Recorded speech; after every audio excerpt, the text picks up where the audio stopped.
10 வருஷமா நடக்குதுங்க. அதுல பாத்தீங்கன்னாக்கா எல்லாம் குமாரசாமி இவங்க எல்லாம் தான் ஆட்சியில் வந்திருக்காங்க. எல்லாருமே பிஜேபி காங்கிரஸ் பிஜேபி ஆட்சி பண்ணுச்சு, காங்கிரஸும் பண்ணிருக்கு. எல்லாத்துக்கும் தெரிஞ்சுதான் இருக்கு, தெரியாம இருக்க முடியாது. இப்பதான் வெளியில வருது. பக்தின்னு ஒரு இடத்துல வந்து அதுல பகல் வேஷம் உண்டு, அவ்வளவுதான்.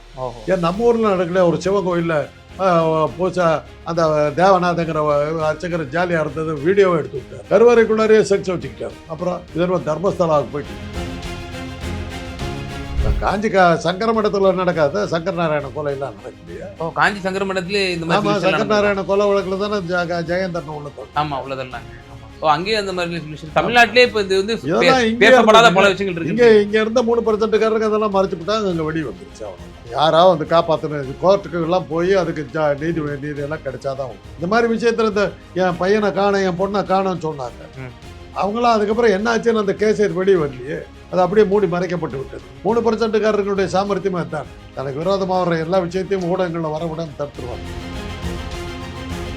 அதை கண்ணால் பார்த்த பொண்ணு போய் போலீஸ் ஸ்டேஷனில் போய் அந்த கேஸே எடுக்க மாட்டேன்னு சொல்லி அது கோர்ட்டுக்கெல்லாம் போய் ஒரு வழியாக கேஸை எடுத்தாங்க. கேஸு இது வந்து இந்த சாட்சி சொல்ல வரும்போது நான் கண்ணில் பார்க்கணும் சத்தியம் பண்ணிடுச்சு. அது உயிர் அச்சுறுத்தல். ஆமாம், உடனே தான் ஜட்ஜி கேட்டார் என்ன நடந்ததுன்னு இது பண்ணுங்க. இன்னைக்கு ஒரு அது வழியே வரலையே, சம்மந்தப்பட்டவர்கிட்ட தான் இன்னைக்கு ஆட்சியே இருக்கு.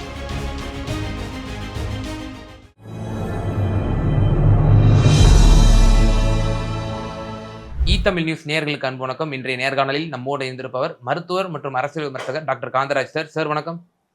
கர்நாடகா தட்சிண கன்னடாவுடைய மாவட்டத்தை சேர்ந்த இந்த பிரபல கோவில் மஞ்சுநாதா சுவாமி கோவில், அதாவது இந்த தர்மஸ்தலா என்ற அந்த ஊரில் இருக்கக்கூடிய அந்த கோவில், ஒரு பிரபலமான கோவிலில் வந்து ஒரு தற்போது திடீர்னு ஒரு சர்ச்சையை ஏற்படுத்தியிருக்கு. ஒரு புகாதாரர் வந்து கொடுத்துருக்கிறார். நான் அந்த கோவிலினுடைய முன்னாள் ஊழியர், கிட்டத்தட்ட 100க்கும் மேற்பட்ட பெண்களை வந்து சிறார்கள், அதே போல பெண்களை வந்து அங்கே பாலியல் வல்லுறவுக்குள்ளாக்கி அங்கே வந்து ஆசிடை ஊற்றி இன்னும் பல சித்திரவதைகளை செய்து கொடூரமாக கொலை செஞ்சு 100கணக்கான பெண்களை வந்து அடக்கம் பண்ணியிருக்காங்க.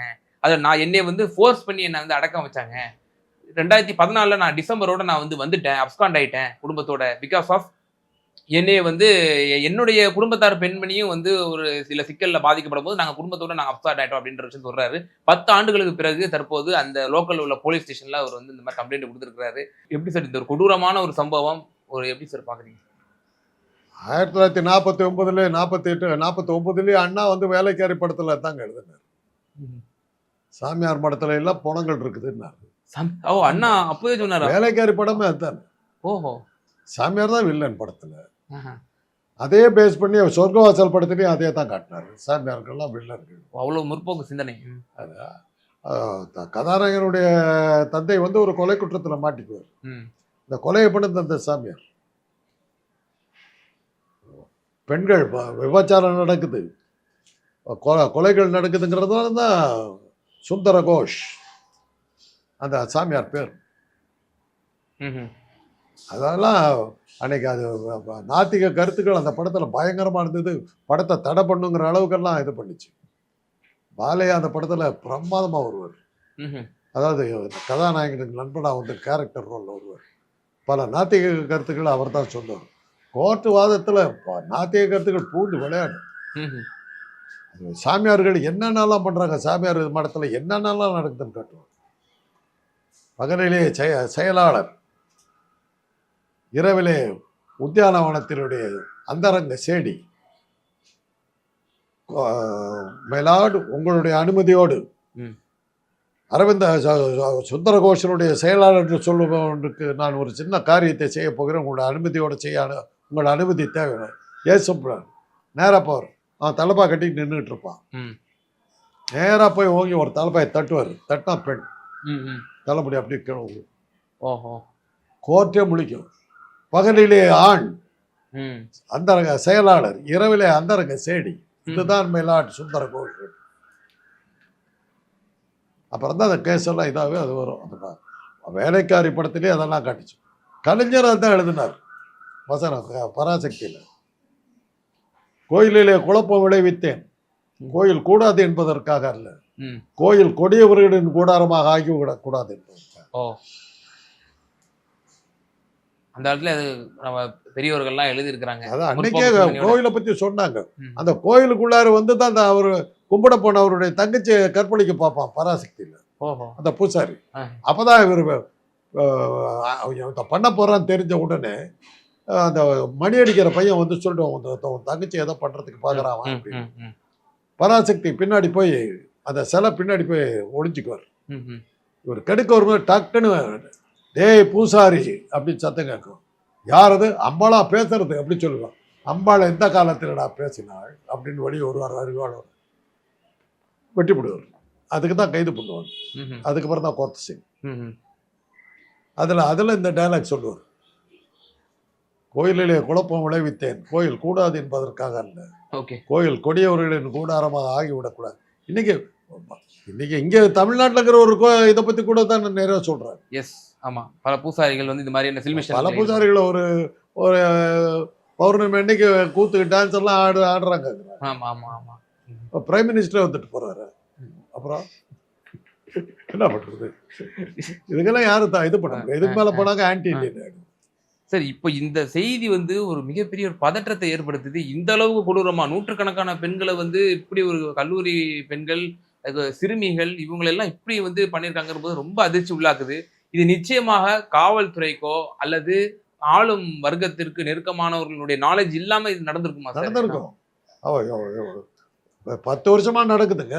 95ல இருந்து 2014 20 இயர்ஸ் கிட்டத்தட்ட. அதில் பார்த்தீங்கன்னாக்கா எல்லாம் குமாரசாமி இவங்க எல்லாம் தான் ஆட்சியில் வந்திருக்காங்க. எல்லாருமே பிஜேபி காங்கிரஸ் பிஜேபி ஆட்சி பண்ணிச்சு, காங்கிரஸும் பண்ணிருக்கு. எல்லாத்துக்கும் தெரிஞ்சுதான் இருக்குது. ஓ, தெரியாம இருக்க முடியாது. இப்பதான் வெளியில வருது. ஏங்க அதான் பிஜேபி இருந்தபோது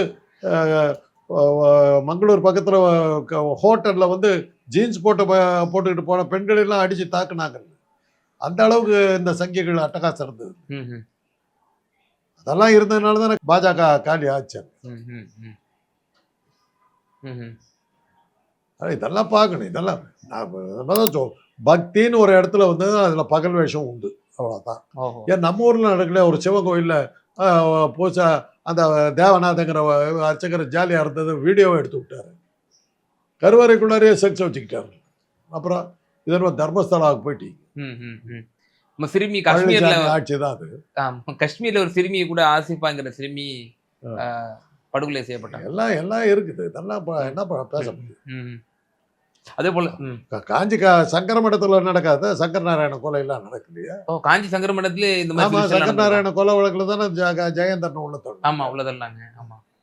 அங்கேயே அந்த மாதிரி தமிழ்நாட்டிலே இப்ப இது வந்து பேசப்படாத பல விஷயங்கள் இருக்கு. இங்க இருந்த 3% அதெல்லாம் மறைச்சு விட்டாங்க, அங்க வெடி வந்துருச்சு, அவ்வளவுதான். ஓஹோ. இப்ப இதே மாதிரி ஜக்கிக்கும் அந்த மாதிரி வந்துச்சு இல்ல சார்? ஆமா, அவங்க ஆசிரமத்துல இது மாதிரி ஆசிரமத்துல அவங்க பெற்றோர்கள்லாம் வந்து கம்ப்ளைண்ட் கொடுக்குறாங்க. என் பொண்ணை காணல, ஆமா காணோம்னு சொல்லி எப்படியா மீட்டு கொடுங்க. பிரைம் மினிஸ்டர் அங்க போட்டு அப்புறம் எப்படி கேஸ் நடக்கும்? அப்புறம் என்ன பண்ண முடியும்? இல்ல சார், இப்போ எப்படி சார் ஆளும் வர்க்கம் வந்து இப்படிப்பட்ட நபர்களுக்கு வந்து பேக்கப்பா இருக்கிறாங்க? இப்ப ஒரு பக்கம் கோர்ட்ல கேஸ் நடந்திருக்கு. அப்ப எப்படி சார் ஊக்குவிக்கிற மாதிரில சார் இருக்கு இப்ப இவங்கள மாதிரி ஆட்களை எல்லாம்? அது நம்ம வந்து யாரா வந்து காப்பாற்றணும், கோர்ட்டுக்கு எல்லாம் போய் அதுக்கு நீதி எல்லாம் கிடைச்சாதான் உண்டு. இந்த மாதிரி விஷயத்துல இந்த என் பையனை காண என் பொண்ணை காணோன்னு சொன்னாங்க. அவங்களாம் அதுக்கப்புறம் என்ன ஆச்சுன்னு அந்த கேஸ் வெளியே வரலையே. அது அப்படியே மூடி மறைக்கப்பட்டு விட்டது. இல்லை 3%காரர்களுடைய சாமர்த்தியமா தானே. ஓகே, தனக்கு விரோதமாக வர எல்லா விஷயத்தையும் ஊடகங்கள்ல வர விடாம தடுத்துருவாங்க. இப்ப நிச்சயமா இந்த சம்பவம் இன்டெலிஜென்ஸ்க்கு தெரியாம இது நடந்திருக்காதுன்னு நீங்க சொல்றீங்க. அவங்க வந்து மூடி மறைச்சிருக்காங்க. இன்டெலிஜென்ஸ் தெரியும், மேலிடத்துல இருந்து அதுக்கு வந்து அழுத்தம் கொடுக்கலன்னு நாம ஏன் கொலை பண்ணணும்னு அவங்க விட்டாங்க. சோ இப்போ இன்டெலிஜென்ஸ் நாலேஜ் இல்லாம நடந்திருக்காதுன்னு போலீஸுக்கு இதெல்லாம் தெரிஞ்சுதான் இருக்கு. மேலிடத்துல இருந்து ஒரு இது இல்ல, மேலிடத்தினுடைய சப்போர்ட் இருக்குதுன்னு அவங்க பேசாம எடுத்துருவாங்க. என்னத்துக்கு? ரெண்டாவது அந்த சம்பந்தப்பட்ட நபர்களும் அழுத்தம் கொடுக்கணும். அப்பதான் அந்த கேஸ் இது பண்ண முடியும். ஓகே, இப்போ நீங்கள் சொல்ல கூட உண்மை தன்மை இருப்பது போல இருக்கு சார். இப்போ காவல்துறையின் எஃப்ஐஆர் அறிக்கையில் இப்போ என்ன சொல்றாங்க அப்படின்னா, புகார்தாரர் வந்து அப்ஸ்காண்ட் ஆயிட்டாரு அப்படின்னு சொல்றாரு. ஆனா அந்த தரப்பு வழக்கறிஞர் என்ன சொல்றாங்க, அப்ஸ்கான்லாம் அவர் இருக்காரு, நீங்க அவருக்கு உரிய பாதுகாப்பு கொடுங்க அப்படின்ற அவங்க சொல்றாங்க. வழக்கமா நடக்கிறது தான் இது. எந்த தைரியத்திற்கு நான் வந்து கேஸ் கொடுப்பேன்? இப்போ பெஸ்ட் பேக்கரி குஜராத்தில் கொளுத்தி நெருப்பு வச்சு கொளுத்தி 15 முஸ்லீம்கள் கொல்லப்பட்டார்கள். அதை கண்ணால் பார்த்த பொண்ணு போய் போலீஸ் ஸ்டேஷனில் போய் அதை கேஸே எடுக்க மாட்டேன்னு சொல்லி அது கோர்ட்டுக்கெல்லாம் போய் ஒரு வழியாக கேஸை எடுத்தாங்க. கேஸு இது வந்து இந்த சாட்சி சொல்ல வரும்போது நான் கண்ணில் பார்க்கணும் சத்தியம் பண்ணிடுச்சு. அது உயிர் அச்சுறுத்தல். உடனே தானே ஜட்ஜி கேட்டார் என்ன நடந்ததுன்னு இது பண்ணுங்க. இன்னைக்கு ஒரு அது வழியே இல்லையே. சம்மந்தப்பட்டவர்கிட்ட தான் இன்னைக்கு ஆட்சியே இருக்குது. அப்புறம் அப்ப அதனால இதெல்லாம் நியாயத்தை நீதி இதெல்லாம் எதிர்பார்க்க முடியாது. ஜட்ஜி கேட்கிறாரு இந்த பொண்ணு ஏன் மாத்தி சொல்லுச்சு என்ன நடந்தது. இன்னைக்கு ஒன்றும் அதை பத்தி விளக்கம் வரல. ஓகே. இறுதியான ஒரு கேள்வி சார். இப்போ ஒரு 60 வயது மதிக்கத்தக்க பெண்மணி இப்போது அந்த முன்னாள் காவலர் கொடுத்த அந்த கம்ப்ளைண்ட் வந்து பெரிய பூதாகரமா நியூஸ் எல்லாம் பேசப்பட்ட பிறகு இப்போ அவங்க முன் வந்திருக்காங்க. என்னுடைய மகள் 2003ஆம் ஆண்டு இந்த கோவிலுக்கு வந்து வந்திருந்த போது அவங்க வந்து இதுவாயிட்டாங்க, தொலைஞ்சு போயிட்டாங்க. நான் அப்புறம் அந்த லோக்கல்ல ஸ்டேஷன்ல கம்ப்ளைண்ட் கொடுத்தேன். இல்ல உன் பொண்ணு எங்கேயா யார் கூட ஓடி போயிருப்பா அப்படின்ற மாதிரி சொல்லிட்டாங்க. பிறகு நான் அந்த நிர்வாகத்தோட பேசினேன். நிர்வாகம் வந்து என்னை வந்து சரியா ரெஸ்பான்ஸ் பண்ணல. பிறகு நான் வந்து கோவில்ல ஒரு வாசல்ல ஓரமா படுத்து கிடந்தேன். அங்க என்னைய வந்து கூட்டு போய் கடத்தி என்னைய வந்து அடிச்சு துன்புறுத்தி என்னைய வந்து கோமா ஸ்டேஜுக்கு கொண்டு போக வரைக்கும் பண்ணிட்டாங்க. பிறகு நான் வந்து இயல்பு நிலைக்கு திரும்பி வர்றதுக்கு லாங் டைம் எனக்கு ஆச்சு. இப்போதான் எனக்கு வந்து இந்த விஷயங்கள்லாம் தெரிய வருது. என்னுடைய குழந்தையும் இது மாதிரி பாதிப்பு ஏற்பட்டிருக்கலாம். அப்படி கண்டெடுக்கப்பட்டால் நான் இறுதி சடங்கு நான் செய்யணும் அப்படின்னு சொல்றாங்க. இது வந்து மிகப்பெரிய ஒரு நெஞ்சை உழுக்கக்கூடிய சம்பவமா இருக்கு சார். தோண்ட தோண்ட பல விஷயங்கள் வரும். அதுக்கு பல பல கேள்விகள் இதெல்லாம் வச்சுக்கிட்டு இந்த அடிப்படையை வச்சுக்கிட்டு நம்ம அந்த மடத்தை மேல படி சொல்லிட முடியாது. அவதும் இவ்வளவு நாள் ஏன் காத்திருந்தீங்கிறத காலதாமதம் வருது இல்லையா, அதை வச்சு அந்த கேஸை உடைச்சிடலாம். அது ஒரு பெரிய விஷயம். இவ்வளவு நாள் சொல்லுங்க, அது உடனே யாரோ ஒருத்தர் வந்துட்டு ஆம் இது மனநிலை பாதிக்கப்பட்டவர்கள் குற்றம் சாட்டினவங்களை வந்து மனநிலை பாதிக்கப்பட்டவர்கள் முடிஞ்சு போகுது. அதோட முடிஞ்சிருன்றீங்க. ஓஹோ. இப்போது இந்த உள்ள இருக்க புதைச்ச பாடி எல்லாம் தோண்டி எடுத்தோம்னா அது ஏதாவது கிடைக்குமா சார்? ஆதி காலத்துல அங்க சுடுகாடு இருந்ததுங்க, அந்த பாடிஸ் அந்த பாடிஸ்ன்னு சொல்லிடுவாங்களோ? ஏன் நானே இவ்வளவு சொல்றேன், ஒரு வக்கீலுக்கு தெரியாத பல கோடி ரூபா வாங்குவார், அந்த வக்கீல் சொல்ல மாட்டார். அவ்வளவுதான். ஓகே சார், நிச்சயமா சார். பல்வேறு விவகாரங்களை நேர்களுக்கு ரொம்ப தெளிவா பகுதிக்கு மிக நன்றி சார். நமது இ-தமிழ் நியூஸ் சேனலில் உங்களது பொருட்களை வெறும் 500 ரூபாயில் விளம்பரம் செய்ய வேண்டுமா? தொடர்புக்கு 7806942275 தொடர்பு கொள்ளுங்கள்.